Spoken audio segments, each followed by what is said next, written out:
hitch there. Welcome to our webinar today. We're talking about blocking the next breach. So thank you all for joining us today. We found this topic to be very popular, but sadly not for pleasant reasons.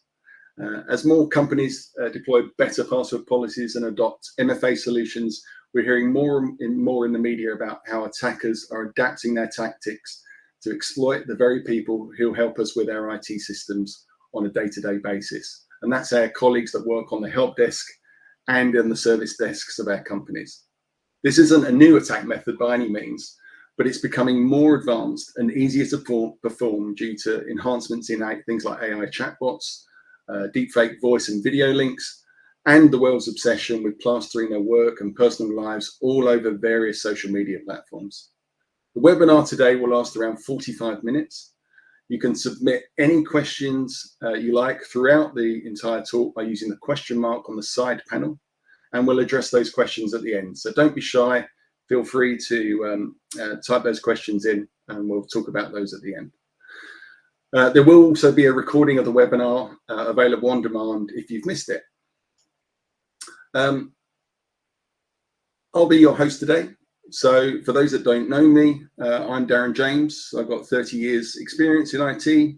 I started in the service desk and have worked my way up through the ranks to managing Active Directory systems for very large retail organizations and global energy companies. And I've been with Specops now for over 14 years, and I'm still loving every minute of it. Joining us from our Ghost Lab teams, we have Mikael Svall. Michael's our subject matter expert today on these types of attacks, and he's worked with customers from all over the world, helping them remediate vulnerabilities in the IT systems. And finally, our special guest is Justin Lamb. He's the CISO at Reynolds, who's also going to be offering us some insights into why he looked into a solution to this very current problem. A little bit about Specops and who we are. So Specops software is part of the Outpost 24 group. We're a group of companies that provides identity management solutions. Specops and Outpost 24 both founded in 2001, and we're headquartered in Sweden. And we also have offices in the UK, US, France, Germany, and Spain. We've got well over 2,000 customers, and we're a pretty large company as well with over 350 employees.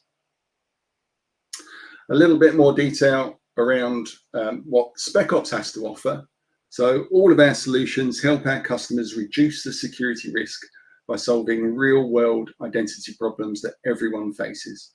So whether that be password security issues, MFA, or as we're discussing today, your service desk processes, we have a solution that can remediate these risks and improve usability and reduce costs. It doesn't matter what business you're in, be it finance, healthcare, legal, government, or tech, as we have seen in very publicly in recent days, retail as well, we're all custodians of valuable data. So whether that's business, employee, or customer information, if that data is stolen, maliciously encrypted, or sold off to other parties, it can have a huge impact on our business, our employees, our customers, and in many different and costly ways. So,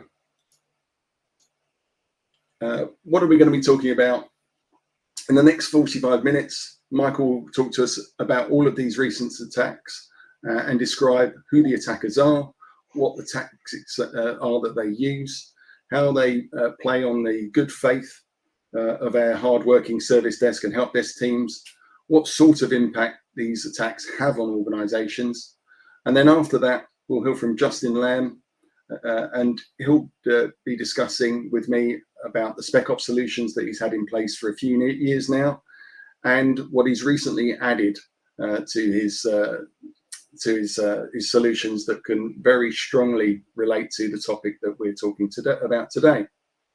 And finally, we'll take a look at Specops Secure Service Desk and how we can help companies protect themselves with a simple to set up and deploy solution that can protect your service desk from social engineering attacks.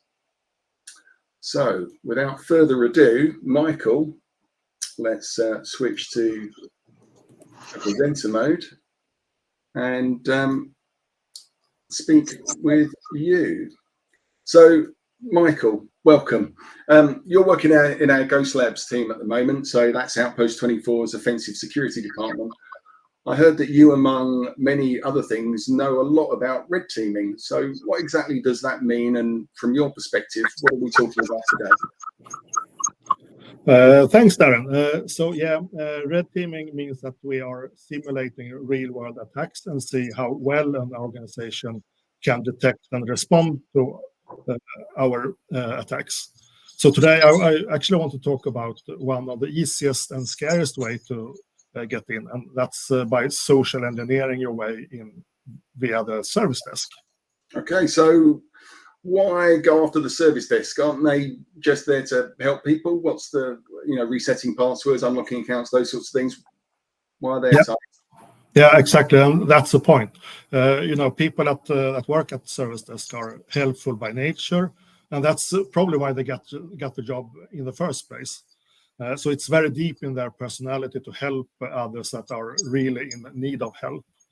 And they also have a lot of access to like super sensitive functionalities like MFA resets, unlocking accounts, or password changes. So if I just can sound like a legit user, I might be handed the keys to everything without hacking anything. But surely they've got procedures in place to stop that, right? Yeah, they do, at least on paper, but in practice, not so sure. So for people that work in service desk, their job is to help, not to interrogate, and they rarely encounter fake calls. And if I use internal lingo, drop names, create urgency, playing on empathy and stress, and also if I add some background noise and, for example, train station, baby crying, or people will just magically help me, and I sound like I belong there. So, Michael, before we move on, I have to say, I think tone and delivery also play a huge part in this, right? When people call the service desk, I mean, how you talk can make or break a scam.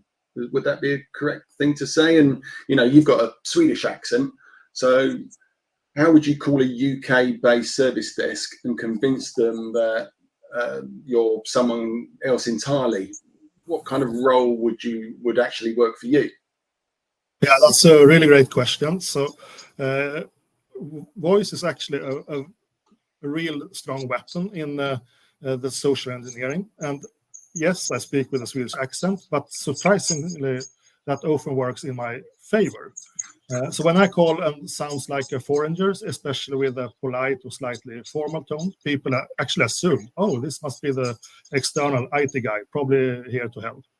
So for me, when I do this, I will probably try to impersonate some external IT consultant or vendor support or global onboarding support or like a remote help desk. And those roles actually match the expectation from my accent and my voice.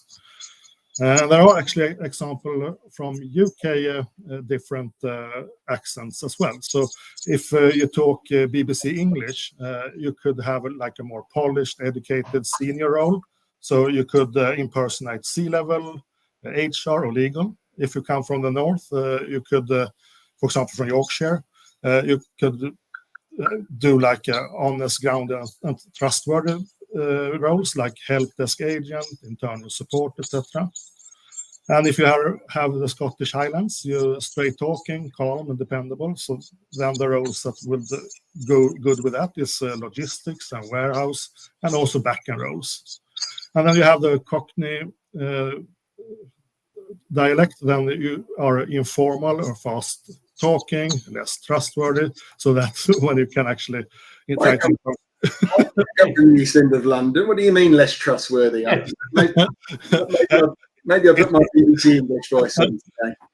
So sorry, Darren, but it's not my research. It's actually what the research is like this. So you could easily do like a warehouse staff or junior in field in tech or something. And we could go on. So it's not just how you say it. It's not what you say. It's how you say it. So the tone, dialect, pacing, it can be the difference from they suspecting that something is going on or that I sound legit. Okay, all right. So, Michael, could you walk us through a typical attack, maybe one where your Swedish accent actually helps? Yeah, sure. So let's say I'm impersonating someone that match my own voice and my accent. So first, I would probably try to find Daniel Smith, a senior external IT consultant on LinkedIn. He's of course Swedish and works closely with DevOps and cloud security teams, and is contracted to an UK-based firm rolling out a zero trust infrastructure. As he's well known, so people will probably not be surprised to get a call from him. Then I get a prepaid number with a UK prefix, and I call the service desk using my normal voice. So I can say, "Hi, this is Daniel Smith. I'm calling from the Zurich office. I'm supposed to deploy an updated reverse proxy config for the container gateway, but I just lost access to my CI/CD environment, and I've been troubleshooting with the Specops all morning.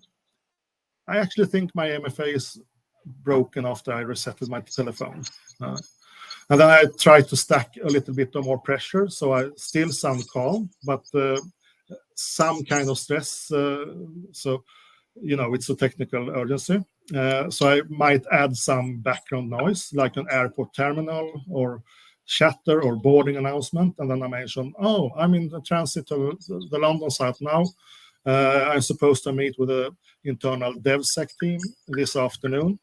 So I need to have this sorted out before I board in 20 minutes. And I can also name drop. And here I prefer, if I did my homework correctly, I could actually go with someone that I know are away on vacation or have been sick for a long time. So I can, you can check with Neil Atkinson from InfoSec. He knows I'm pushing the config today. And then I close with, can you just temporarily disable my MFA for my account? Or reset my token manually. I'll rebind it when I land, of course. Yeah, and this actually works because I sound like someone who knows exactly what I'm doing. My accent matches the role, so the external expert, and I'm not super formal, but I'm also very technical. And it's not a scammy tone; it's urgent, it's credible, and it's logical. So that's the trick. I don't need to be charming. I just need to sound like the guy who's been here before and doesn't have the time to explain everything again. Well, you're naturally charming anyway, Michael. Thank you. So how does AI play into this? Are attackers really using it for these kind of attacks, would you say? Yeah. Sorry. Oh, it's you, Darren. It's me? Yeah. Well, you better pick it up then, I guess. Are you giving me a call now? Hey, yeah. Hi, this is Darren James calling from sales. I'm at home right now, and I'll be there in a minute, darling. Sorry, my daughter's crying. Anyhow, I was trying to log into the portal to grab the presentation for a pitch I'm about to do in the next hour, but my phone's being weird. The MFA isn't working, and I can't log in. And I really need that file because my manager is going to lose it if I mess this up. She literally reminded me about the deadline like yesterday, and I totally forgot to download it before heading home. So would it be all right if you could just disable MFA temporarily? I'll redo it as soon as I get out of the presentation, I promise. Just need to grab that one file. Right. Okay. Yeah. Thanks so much. Really appreciate it. I guess you better reset my password then. Yeah. Let me reset it. Oh wow! I mean, that's really freaky hearing my own voice like that. Our audience is here to learn how you did it. So yeah, tell us more.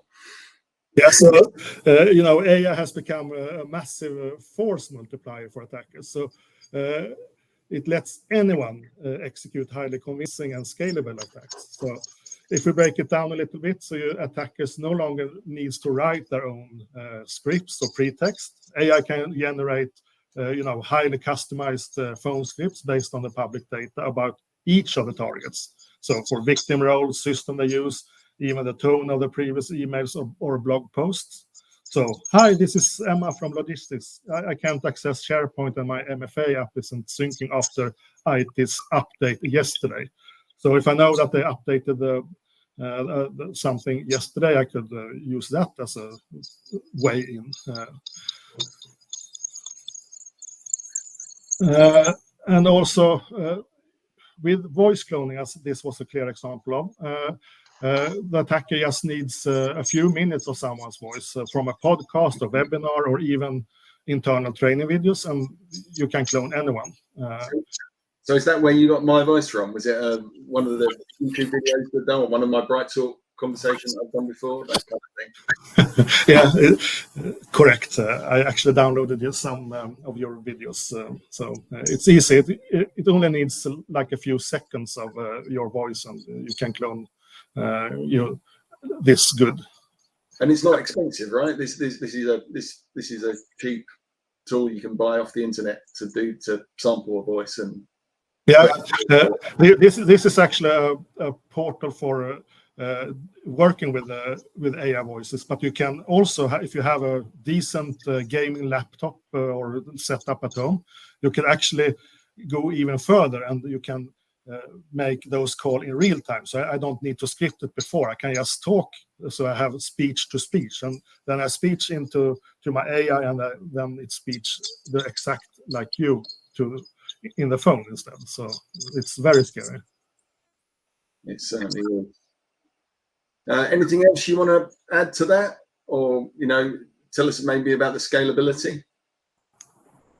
Yeah, the scalability is that before you need one manipulative human per call, and now when you have AI as assistant, you can automate like 50 simultaneous conversations, and each one of them are tailored much better than I can do as a human. As AI, they are convincing and they are relentless. They can go on and go on and go on without needing any breaks. So the service desk staff will no longer be dealing with an occasional stressed out caller. They will be targeted systematically at scale by AI-powered personas that sounds and behave like a real employees. Wow. And those attacks actually don't take weeks to prepare. It takes minutes if you set up your AI correctly. I mean, that's absolutely terrifying. So you're saying that with AI, it isn't just a clever trick anymore. It's essentially a factory. Exactly. So we are moving from handcrafted scams to industrial-grade intrusions. And at the front line, the service desk, they are already overwhelmed, and AI just makes the flood inevitable. So what about the real attacks like this that happened recently? Mm-hmm. Oh yes, we have a multiple high-profile example just this year. And while social engineering itself isn't new, it's what's changed is the scale and the targets and the visibility. So if we go for the M&S, the Mark and Spencer, they were hit just a few weeks ago or months, and they were attacked by the scattered spider. And they began their advanced social engineering tactics targeting outsourced support personnel. So that's also important to know that if you outsource your support personnel, then it's even easier to do the social engineering. So once inside, the group reportedly stole the ntds.dit file, and that's a sensitive Active Directory database containing all the user credentials. And you can have it, if you steal it, you can put it offline, and you can do some offline harvesting of password or cracking password. And they moved laterally through M&S infrastructure, and they were actually remaining undetected for weeks. And on April the 24th, they deployed the Dragon Force ransomware on a VMware ESXi host, encrypting all core system and paralyzing parts of the business. So the online ordering was disrupted, internal operations were impacted, and M&S had to bring in cybersecurity heavyweights like Microsoft and a few more to help them to respond. So this wasn't just a hack, it was like a playbook social engineering to get in, and persistent to stay hidden, and ransomware to cash out. And all this started with someone pretending to be someone they weren't. And it shows that a single call or message can unravel a massive organization, even one as established and security-minded as M&S. So, Michael, you mentioned that Marks and Spencer was hit with ransomware towards the end of the attack. Is that a common path for threat actors these days? Yes, it's very common. In fact, ransomware is often the end game after a successful social engineering or credential-based intrusion. And as it course, ransomware is simple. The attackers encrypt your data and they demand payment to unlock it. And it's typically in cryptocurrency, so you can't trace them. But that's just the beginning. These days, they have evolved it to be like what we call a double extortion. And that means they first encrypt your files and they also steal your data and threaten to leak that publicly if you don't pay a second time. So it's like being robbed twice. So first digitally, and then they try to play on your brand damaging aspect of it. And we also actually seen triple extortion too. So one disturbing example was the Vastamo case in Finland, a mental health care provider. After they stole the patient therapy notes or journal, the attacker encrypted the system. They threatened to leak the records. And finally, they actually contacted each of the patients, so individuals, directly and demanded money from them to not leak their sensitive journal records. So yes, ransomware is extremely common now, and social engineering is often a very first step. Someone impersonates a colleague, resets an MFA, gets in quietly, and weeks later it all ends up in some ransomware detonation. Yeah, scary stuff. We had some other high-profile cases as well. So we had the MGM Resorts at 2023. So it's a major hospitality chain that was hit hard after used social engineering. Just a phone call to convince the internal staff they were from IT. They gained privileged access and caused multi-million-dollar disruption. We have also the Coop in UK this year, similar pattern. Attackers social engineered their way into the internal system. Millions of records were exposed and operation was disrupted. We also have Harrods in UK, 2025 as well. So the luxury department store was also recently targeted and what appears to be a social engineering-driven breach. While details are still emerging, it's clear attackers attempt to gain access through a human channel, not exploits. What's especially important is that 3 of these incidents hit major UK brands in a short time frame. And that tells us about something. These tactics work, and when the cyber criminals see something work, they will copy it and use the same methodology. And we are not seeing one-off accidents. We're actually seeing the rise of a proven method that are spreading fast. So social engineering has always been a part of the hacker toolkit. What's new now is that you can use it at enterprise scale and again, high-profile targets with AI and automation amplifying the impact. And this is only the beginning. So where's all this saying, would you say, Michael? What's the next stage of all of this? It's already happening, and it's going to get worse before it's getting better. So we are moving into the era of when social engineering becomes industrialized. So what I mean is that every time a high-profile attack succeeds, like M&S or MGN or Coop, the playbook they have gets copied. There's no reason for an attacker to reinvent the wheel when they just can copy the technique and reuse it. And social engineering isn't a creative game anymore. It's a templated game. So you can probably buy pre-written scripts, AI prompts, and even call center grade voice bots tailored for this purpose. And also, many companies outsource their IT support to third-party vendors, often overseas, often under pressure to move fast and keep the internal client happy. That creates a soft underbelly for the threat actors to exploit. You don't you don't need to break into the main office. You just need to sound convincing to someone 5 time zones away and handling 80 tickets an hour. Yeah.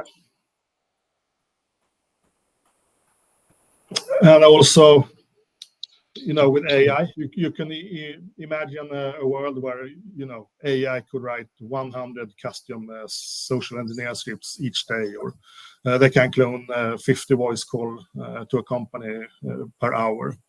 And you can also have bots that warm up the service agents via chatting or emails. They can do it for even weeks to prepare before they're launching the attack itself. So we are actually heading to a future where every service desk interaction might be an attack vector, and the tools to launch those attacks are getting cheaper, smarter, and harder to detect. So you're saying this isn't just a threat that people will get tricked, that it's a social engineering attack that's a fully scalable industry, essentially. Yeah, exactly. So what phishing did to email, voice-based social engineering will do to the service desk. So unless we change how we train, verify, or empower those in the frontline defenders, we are not ready until we do that. Okay, so how do we fight this? What can companies do to actually protect themselves without shutting down the service desk completely? That's actually the good news. You don't need to close your service desk. You just need to transform it from a help center into a secure first front line. There's absolutely hope. Most of these attacks succeed because the service desk staff are not incompetent, but because they are not given the training, the permission, or tooling to defend themselves effectively. So what I recommend is that you should train with realism. No PowerPoints. You should actually have actual phone simulation, role plays, and stress drills. You could also implement zero trust playbooks. So make it standard, no reset, no MFA removal, no access change, unless you can identify in 2 or even 3 separate ways. And you should have a clear audit trail, so no one should be able to sweet talk your way around some restrictions. And you should log everything, and it should be traceable. So who did call, who approved it, and what was the chain. In that way, if something goes wrong, you can act fast and prove what happened. You could also limit the access scope. So your service desk shouldn't be able to reset the CEO's password or bypass MFA for your cloud security architect. So you should use role-based access control, even internally, and also segment away high-risk accounts. And also, very important, that you should empower your service desk agents to say no.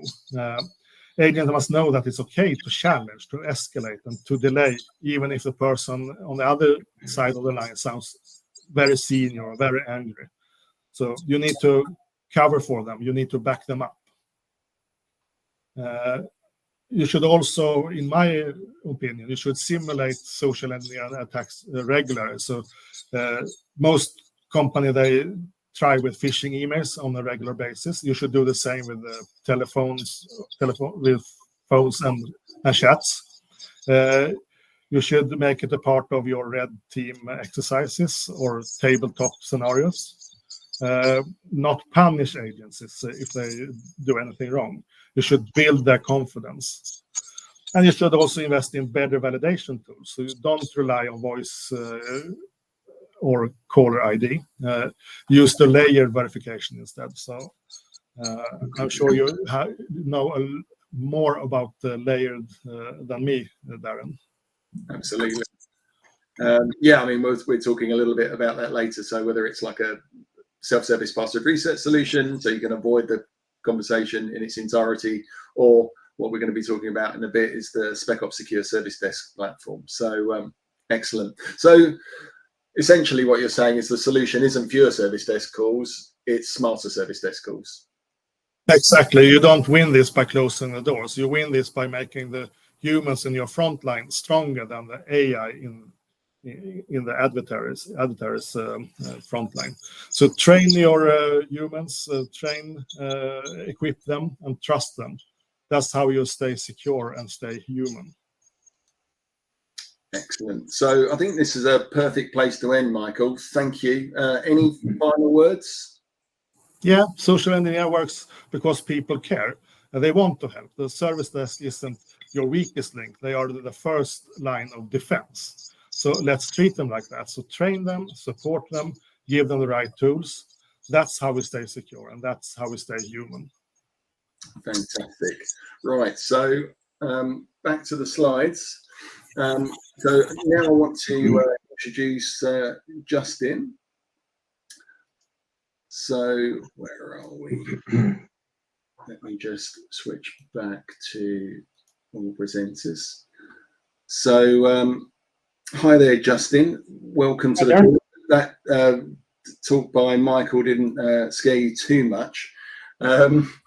So how long have you been a Specops customer now? I think it's about 7 years. Okay, so quite some time, and I think you've got our password policy product, right? That's what you purchased originally. And what was your experience like when you purchased password, or what's your experience like using password policy for the past 7 years? Have you? So for us, we wanted a solution that fits with Active Directory. We didn't want anything which you have to bolt on or extend the schema. We just wanted a simple solution. Specops fit the bill. Sounds like a plan. And how has password policy reduced the use of breach passwords in your company? It's massively reduced because we don't allow users to pick passwords that are on a blacklist or in a dictionary, for example. So it's helped massively. Okay, and has that increased the number of calls that you get to the service desk for things like password resets? Legitimate calls, of course. Actually decreased, because now with the agent installed on every endpoint, users can see, they get feedback on why you can't have this password. This is what you need to do to conform to the policy, and it's a lot easier. Fantastic. And what led you to look to add Secure Service Desk to your current password policy solution? So we saw the recent breaches with M&S and Co-op, and being in the same kind of industry, we thought we'd better tighten up in this area, because social engineering, as Michael's just shown, is a big problem. Okay, and did you perform a POC, a proof of concept of Secure Service Desk before you purchased? We did, yep. And how did that go? It was simple, very easy to use, very easy to set up, and I think it took 1 hour maximum. That's good news. Yeah. And what did how did your service desk verify callers in the past? We didn't, to be honest. We're quite a small team. We knew who everyone was, but quite recently we've taken on multiple companies that are quite remote. So now we don't know who people are in the north, in the south. So yeah, we didn't do it before. Right. Okay. So it was a matter of recognizing the voice of people that you do know, and then just hoping for the best for everybody else, essentially. Exactly. Yeah. Okay. And is it now deployed in your organization live? Yep. We actually went live this morning. Fantastic. And has there been any feedback from your service desk agents so far? What how have they found this change of process? Have you done the things that Mikael recommended, like empowering them to say no, things like that? We have. It's taken a while for them to get used to it, but now they understand the value of it and the reason why we're doing it, and they're on board. Amazing. Yep. So hopefully you and your company are now safe from these types of attacks going forward. Yep. Excellent. Fingers crossed. That's what I like to hear. Yep. All right, so let's just go back to our slides again. So what's the solution? What's Mikael been talking about? What's Justin and Reynolds just purchased? So what we have here is the Specops Secure Service Desk platform.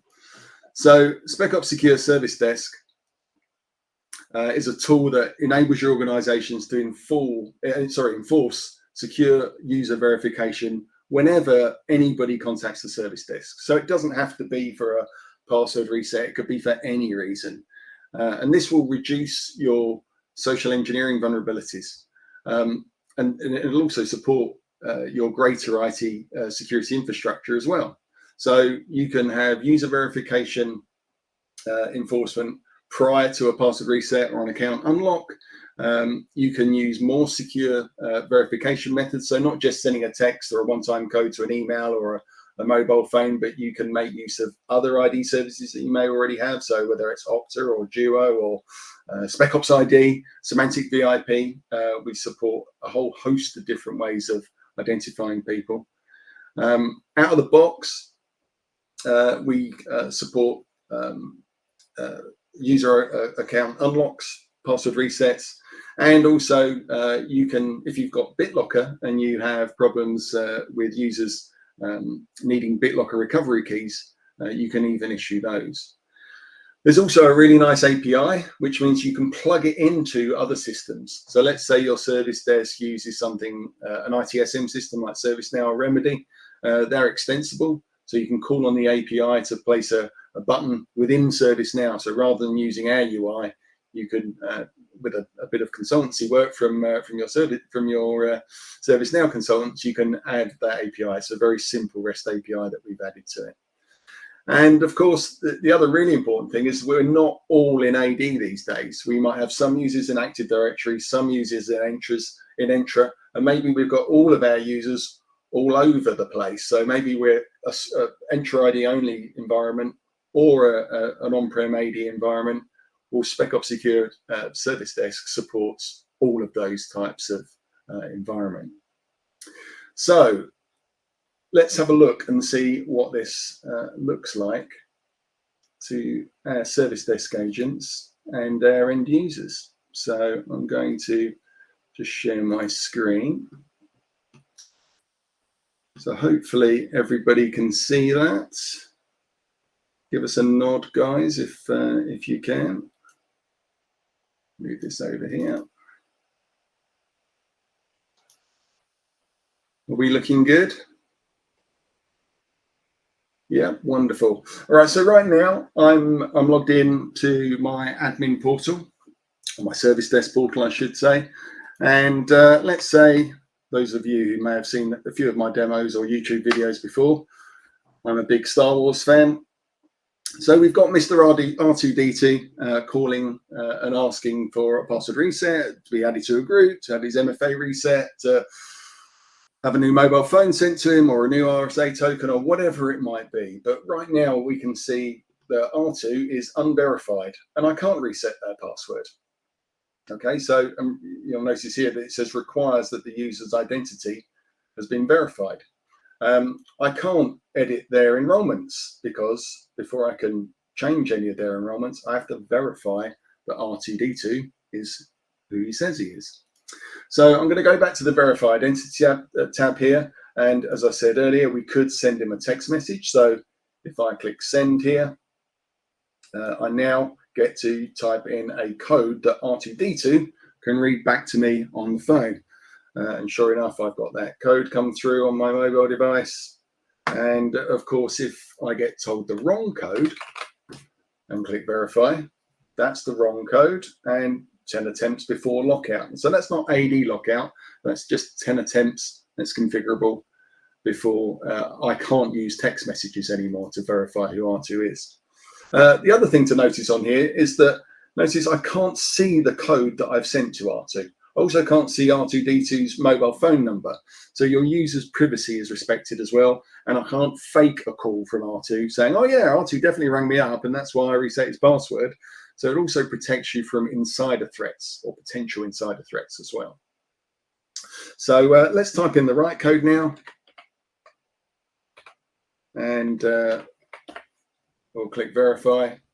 And sure enough, R2 is now verified. That's the right mobile code. And of course, I can go and reset their password. And this is the other solution that that Justin was talking about, password policy. So we can have passphrase policies, we can have password policies, we can generate nasty passwords. So hopefully they don't call us again and maybe they use a self-service password reset solution instead. So you can see it very nicely integrates with our password policy products and self-service password reset products.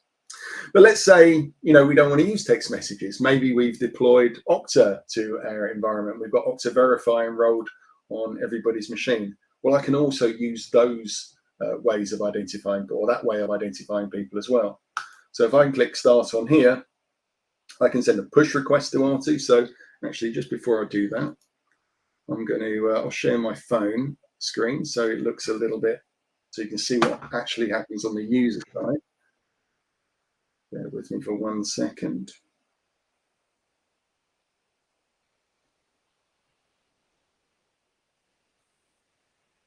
Come on, computer. The demo gods are playing with me. Bear with me.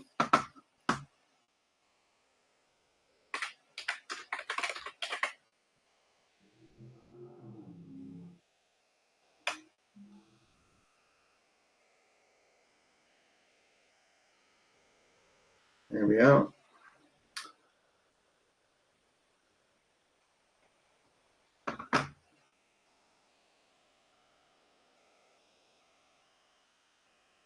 So we've got my admin machine over here, and now we've got the user's phone here. Let's just move that over there. So now I can send a push request via Okta.